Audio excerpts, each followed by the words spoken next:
I love riding alone, especially to the hills. There's something so peaceful about empty roads, cold air, and the sound of the engine echoing through the trees.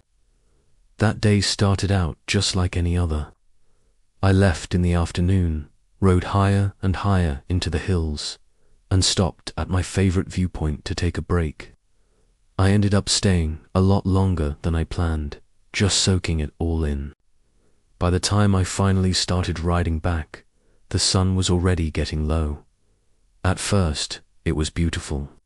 That golden hour light, long shadows stretching across the road, and a cool wind picking up. But hills get dark fast. By the time I reached the main forest stretch, night had completely fallen.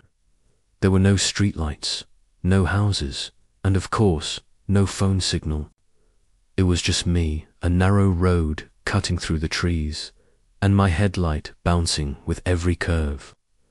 I knew this road like the back of my hand, but at night it felt different. The silence was heavier, more absolute. That's when I saw something up ahead. At first, I thought my eyes were playing tricks on me. On the side of the road, just past a sharp curve, a car was pulled over. A man was standing next to it. As I got closer, I realized he was washing the car, not checking the engine, not fixing a flat tire. He was washing it.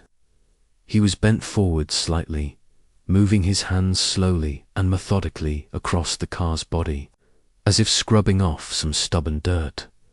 I couldn't see a bucket. I couldn't see a hose, but I could hear water. That's what unsettled me the most. There were no houses for miles, no shops, no gas stations, absolutely nothing. And yet, I could clearly hear water dripping onto the road. I slowed down almost instinctively. The man didn't look up. He didn't react to the sound of my bike, didn't even flinch as my headlight beam swept over him. His movements were calm, almost routine, like this was something he did every single night. A strange, cold chill ran down my spine, and I hit the throttle, speeding up. I didn't dare look back. A few minutes later, my bike started to feel off. The engine sound changed slightly. Not enough to make me stop, but just enough to make me worry.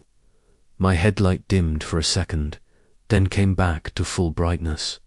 My unease started to grow. I told myself it was nothing, just the cold air affecting the engine. The old, bumpy road. My mind playing tricks on me.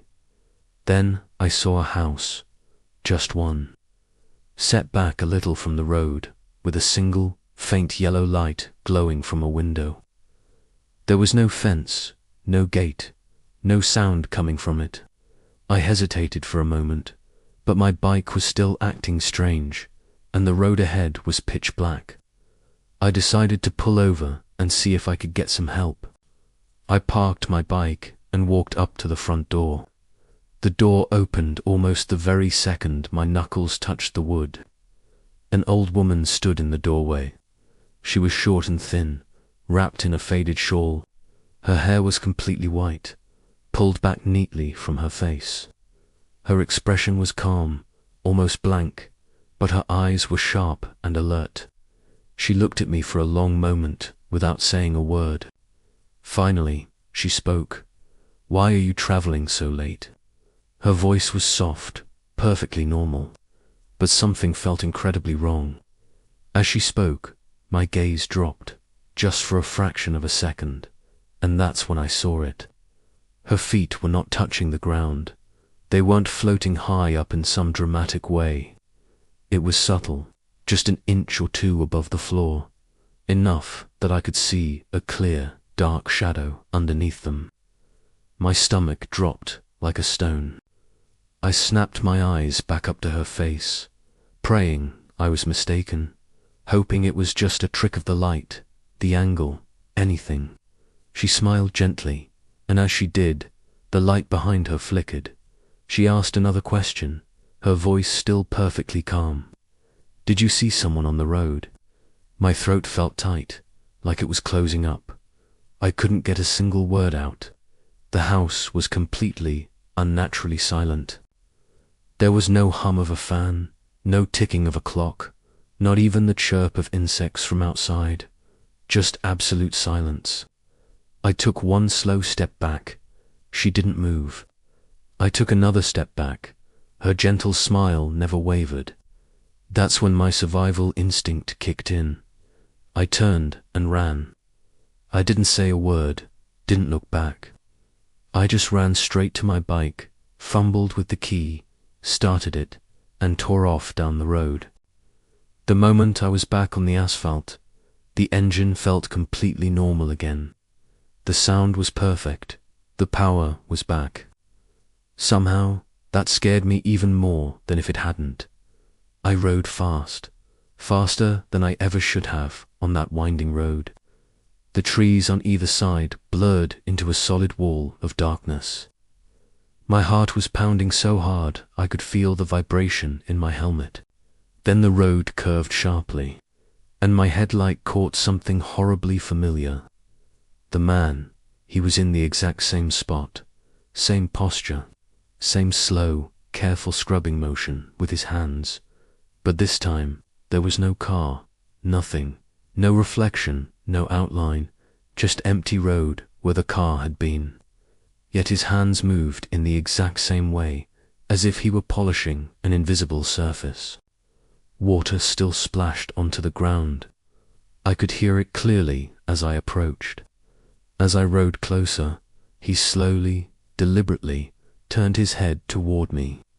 It wasn't a sudden or aggressive movement, just a calm, measured turn. His face looked normal. Too normal. It was blank, calm, utterly empty of any expression. For one terrifying second, our eyes met. And in that moment, I felt this overwhelming urge to stop. It wasn't curiosity. It wasn't even fear. It was a strange, powerful pull, as if stopping was the most natural, obvious thing in the world to do. I fought it. I clenched the throttle with all my might and sped past him. In my side mirror, for just a split second, I thought I saw him take a step forward onto the road. I didn't check again. The rest of the ride felt endless.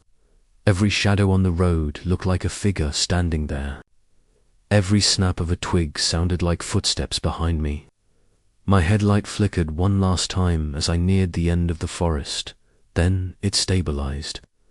When I finally reached the main highway, I almost cried with relief. The bright streetlights, the sound of other cars, the normal noise of the world. It was the best thing I'd ever seen. I made it home safely. I didn't tell anyone about what happened for days. Even now, I struggle to explain what frightened me the most. It wasn't the floating feet or the invisible car. It was how normal everything felt while being so completely, fundamentally wrong. Since that night, I still ride. But I never go into the hills after sunset. And if I ever see someone standing alone on a dark road at night, I don't slow down. Thanks for listening. If you liked this story, hit that subscribe button for more. Stay safe out there.